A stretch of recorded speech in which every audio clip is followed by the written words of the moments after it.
Here with a new video and today's topic is Bloom's taxonomy of educational objectives। आज की video थोड़ी सी लंबी होने वाली है क्योंकि ये बहुत ही इंपॉर्टेंट टॉपिक है और थोड़ा सा लेंदी टॉपिक है और बेसिकली इस टॉपिक को अंडरस्टैंड करने के बाद we will be able to design और plan lesson plan.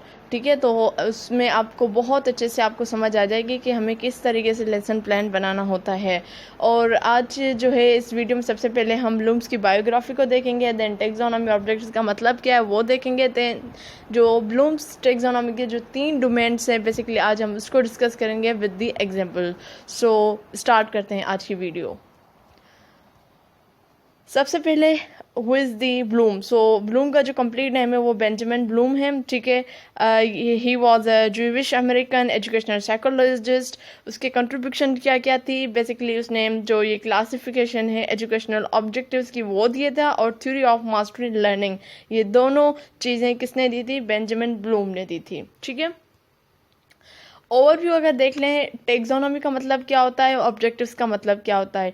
Taxonomy basically branch है साइंस की जो बेसिकली कंसर्न करती है क्लासिफिकेशन, जो चीज़ों को हम किसी भी चीज़ को पर्टिकुलर थिंग्स को हम क्लासीफाई करते हैं हम उसको टेक्सोनॉमी कहते हैं। ठीक है, अब ऑब्जेक्टिव्स क्या है यहाँ पे, according to sir J Goldbert, objectives refer to the result sought by the learners at the end of the educational programme.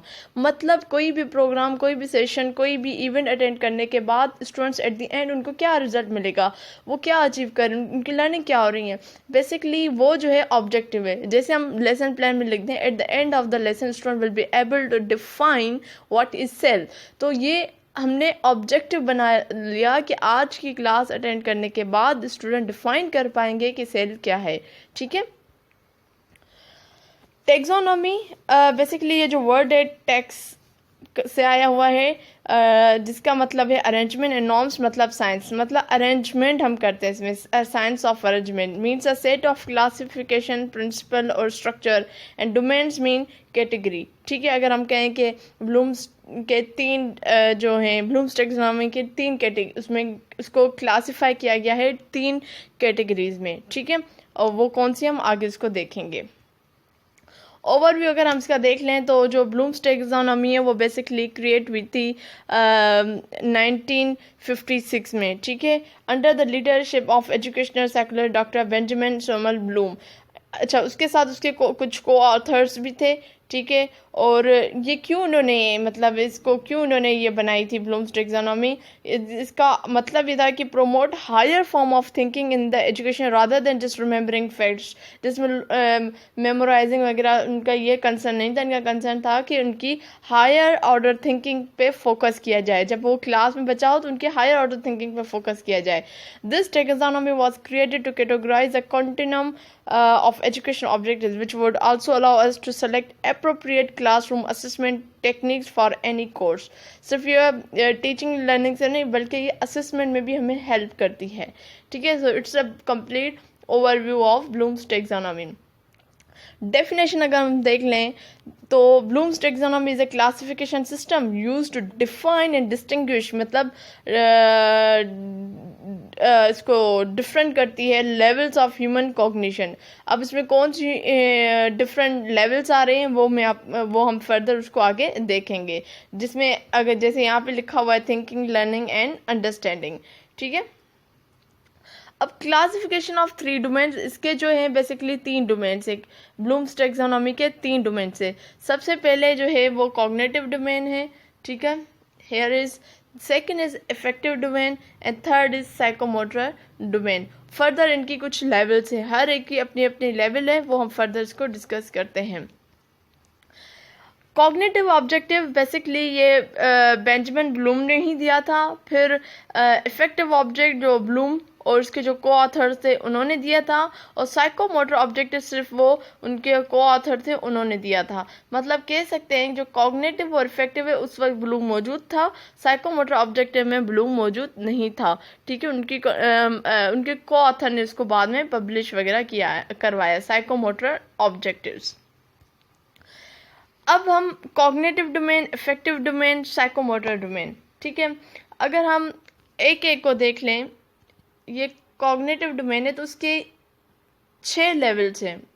Number 1 is knowledge, comprehension, application, analysis, synthesis, evolution. ठीक है, ये बेसिकली इसके levels हैं। अगर हम affection domain में आ जाएं तो receiving, responding, valuing, organisation and characterisation. ठीक है, और अगर हम साइकोमोटर डोमेन में आ जाएं तो perception, set, guided response, mechanism, complex over response. तो हम सबसे पहले स्टार्ट करते हैं कॉग्निटिव डोमेन से। ठीक है, इसको अगर समझने के लिए कर लें आप, कॉग्निटिव डोमेन बेसिकली हेड, मतलब आपको दिमाग, ब्रेन, जिसमें आप ब्रेन की बात करें, जिसमें अबाउट नोइंग, क्या आपको पता होना चाहिए। अफेक्टिव डोमेन में आपके एटीट्यूड्स, आपके फीलिंग्स, ये सारी चीज़ें आ जाती हैं, मतलब जिसको हम दिल से हार्ट से कनेक्ट के लिए कह सकते हैं। साइकोमोटर डोमेन जिसमें हैंड्स ऑन एक्टिविटीज़ आ गई, जिसमें आप खुद अबाउट डूइंग। ठीक है, तो हैंड, मतलब इन तीनों को याद करने के कह लें, हेड, हार्ट, हैंड। ठीक है, कॉग्निटिव डोमेन, सबसे पहले डोमेन पे आ गए हम। Cognitive domain basically related to cognitive domain has been present by Bloom and his associated in 1956. This domain includes those objectives which deal with the thinking, reasoning ability and problem solving of students. मतलब यहाँ पे बात हो रही है thinking की, ज़ाहिर thinking brain से ही है, तो उस वजह से कॉग्निटिव है, तो मतलब ब्रेन की बात होगी। रीजनिंग करना, ठीक है, रीजनिंग एबिलिटी और प्रॉब्लम सॉल्विंग, ये तीन चीज़ें इसका मेन, जिसमें वो ऑब्जेक्टिव्स आ जाए जो इन तीन चीज़ों से रिलेटेड हो, thinking, reasoning, problem solving of student. This domain further divide 6 categories, फिर इसके और 6 कैटेगरीज आ जाएंगी। ठीक है, सबसे पहले knowledge, comprehension, application, analysis, synthesis, evolution, मतलब नीचे से ऊपर की तरफ आएगा। ठीक है, knowledge, comprehension, application, analysis, synthesis and evolution. ठीक है, अब हम नॉलेज पे सबसे पहले आ जाए। नॉलेज जो है सबसे पहले ये लोएस्ट लेवल है इस कॉग्निटिव डोमेन का। ठीक है, primary aim for the acquisition of knowledge concern fact terminology. सिर्फ इसमें आपको क्या पता होना चाहिए, सिर्फ आपको ये पता होना चाहिए कि सिर्फ चीज़ों का पता होना चाहिए आपको, आपने सिर्फ नॉलेज हासिल कर ली, आपको फैक्ट्स फिगर्स का पता चल गया बस, और ज़्यादा आपका कंसर्न ही ना हो। ठीक है, methods, process, general principle, theory, structure. ठीक है, ये सारी चीज़ें इसमें आ जाएंगी।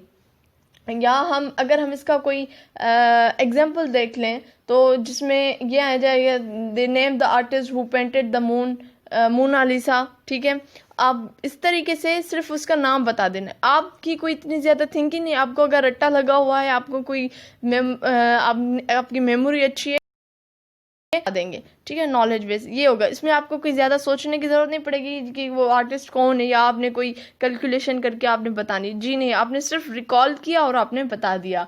इसमें जो वर्ब्स बेसिकली यूज़ होते हैं, जिसमें define, name, label, order, recall, list, tell, identify and so many other things are there.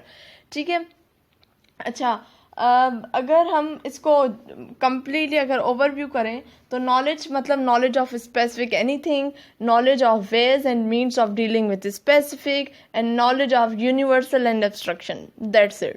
ठीक है, सेकेंड इज कॉम्प्रिहेंशन, जिसमें हम बात करते हैं अंडरस्टैंडिंग की, बेस्ड अपॉन द नॉलेज। आपके पास नॉलेज है, अब आपने उसमें अंडरस्टैंडिंग की बात कर रहे हो। ठीक है, if there is no knowledge there will be no comprehension. This is completely easy.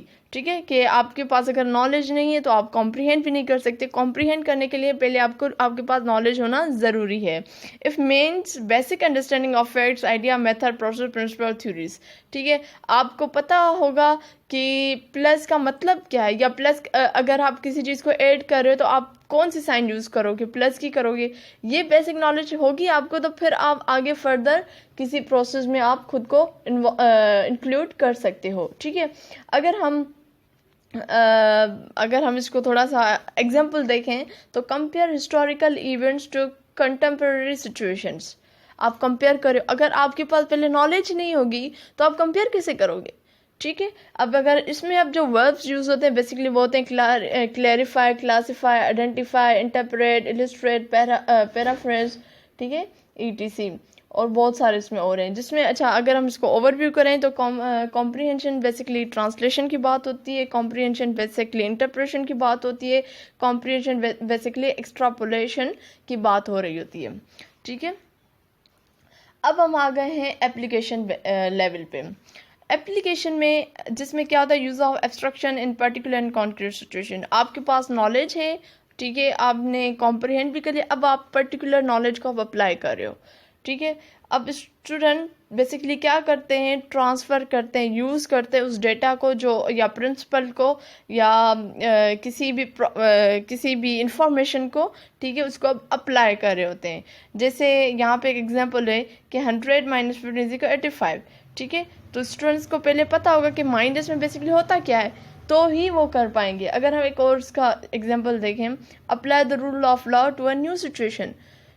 अगर आपने न्यूटन्स के लॉज पढ़ लिए हैं, ठीक है, तो आपने तो क्लास में पढ़े, अब आप उसको ज़िंदगी के कहीं भी हिस्से में अगर वो कोई काम हो रहा है तो आप कह सकते हो कि ये न्यूटन का 3rd लॉ अप्लाई हो रहा है, ये न्यूटन का 2nd लॉ अप्लाई हो रहा है।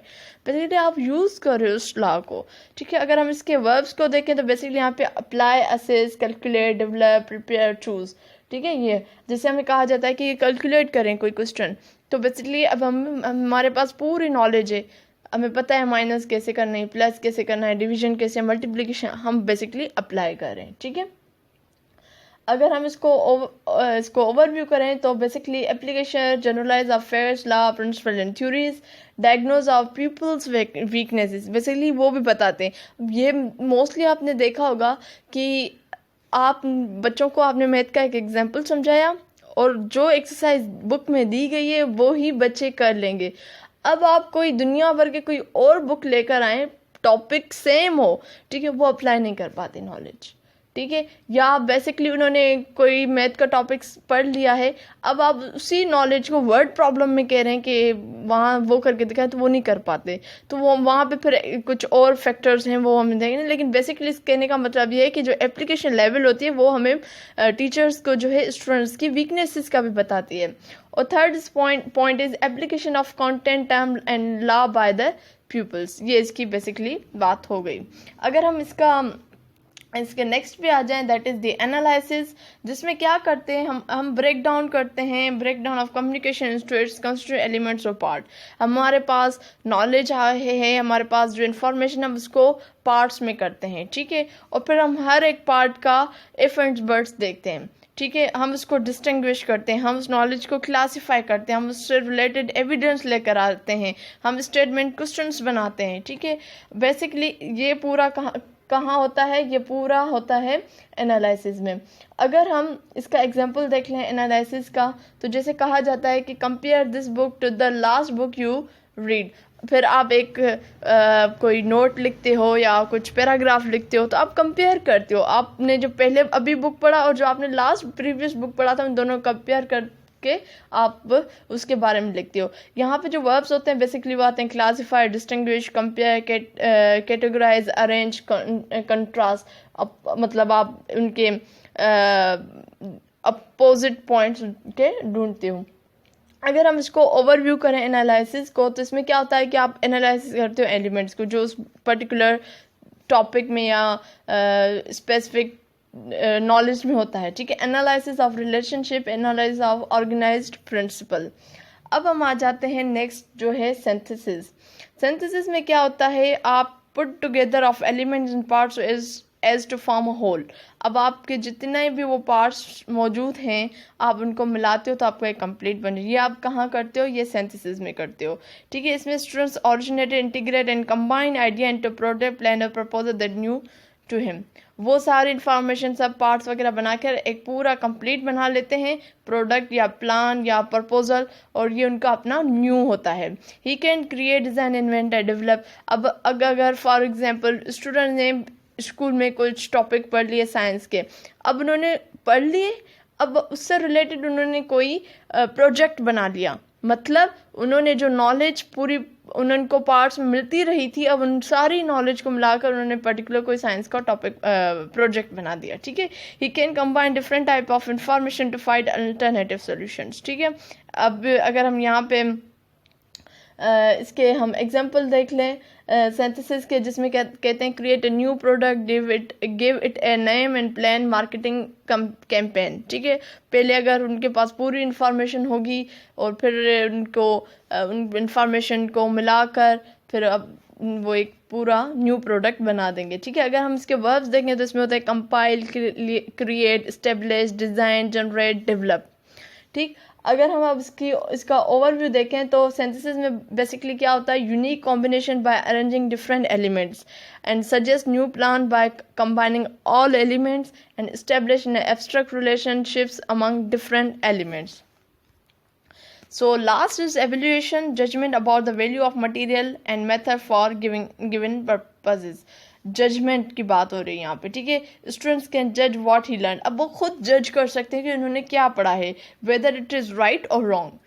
अब खुद जज कर सकते, उनके अंदर इतनी काबिलियत हो गई कि वो जज कर सकते हैं। If wrong then he can start the progress again. Student can जज, रिकमेंड, क्रिटिक एंड जस्टिफाई।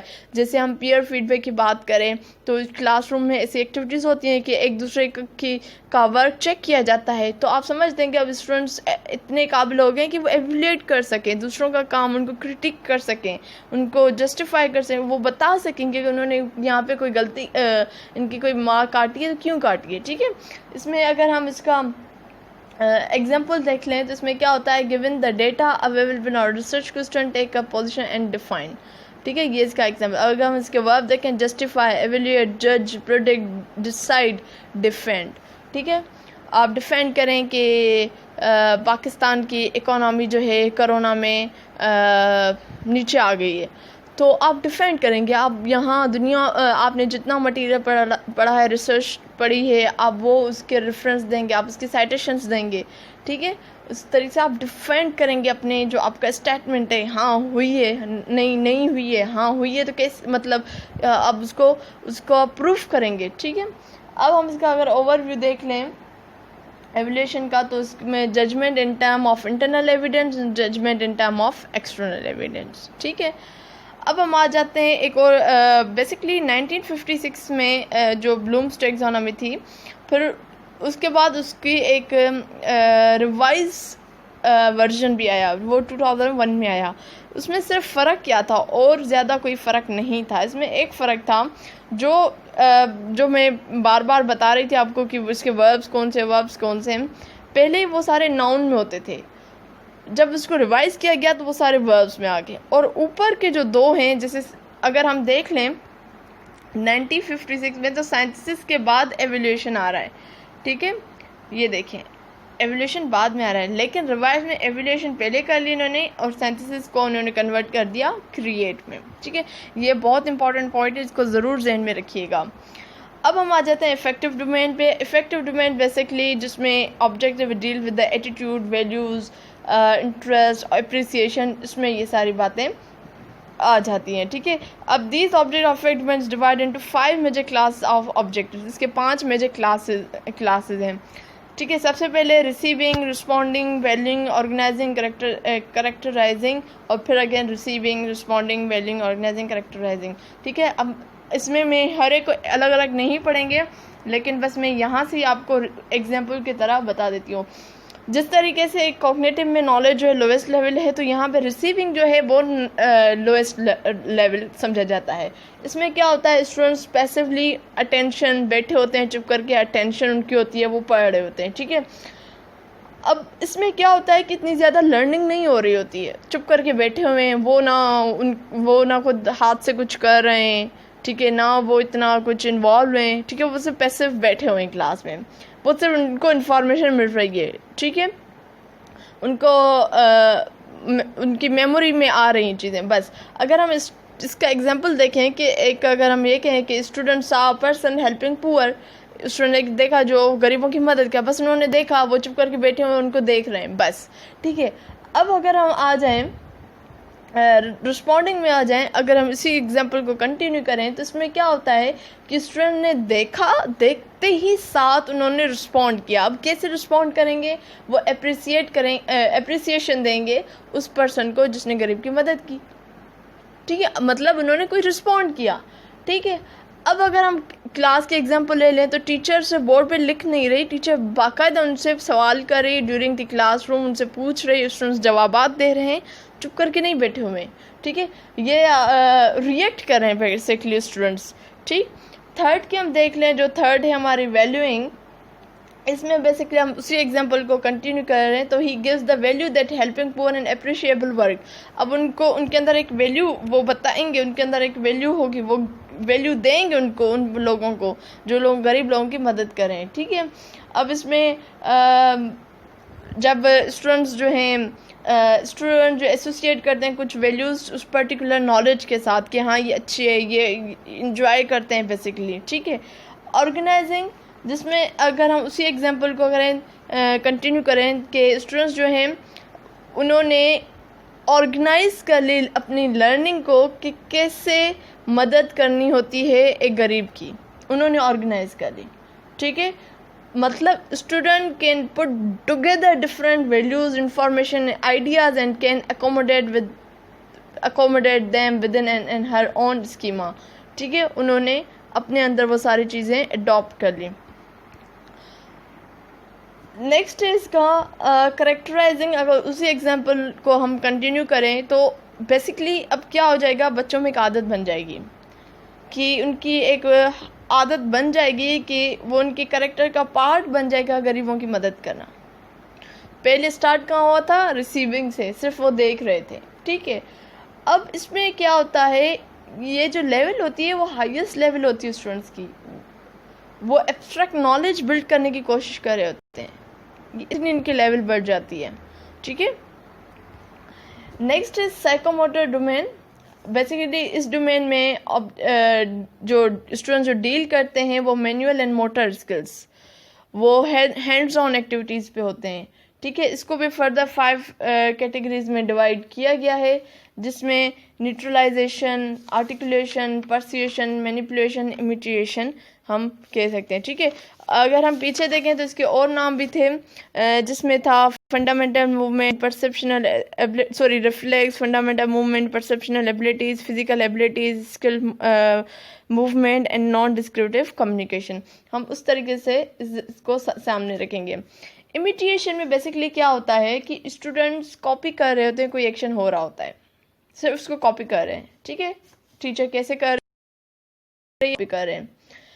अब जैसे हम एग्जांपल देखें कि एक अगर किसी लड़की का नाम ले लें कि on car seats exactly as advised by the driving instructor, जैसे ड्राइविंग इंस्ट्रक्टर उनको बता रहे कि आपने सीट बेल्ट कैसे बांधनी है, तो बेसिकली उसी तरीके से वो अपना सीट बेल्ट बांध देगी। जी, सेकंड है मैनिपुलेशन। मैनिपुलेशन में बेसिकली क्या करते हैं स्टूडेंट्स के इस लेवल में, वो रिप्रोड्यूस करते हैं एक्टिविटीज़ को, ठीक है, बाय इंस्ट्रक्शंस। उनको इंस्ट्रक्शन दी जाती है, वो रिप्रोड्यूस करते हैं। फॉर एग्जांपल अगर एक स्टूडेंट्स गाड़ी चला रहा है, ठीक है, तो उसको इंस्ट्रक्शन दी जाती है कि अच्छा पीछे देख, अभी टर्न लेना है तो आप देख लो पहले मिरर में कोई गाड़ी तो नहीं आ रही। इंस्ट्रक्शन मिली, आपने रिप्रोड्यूस कर लिया, आपने एक्शन पे अमल किया, ठीक है, इसको हम कहते हैं मैनिपुलेशन।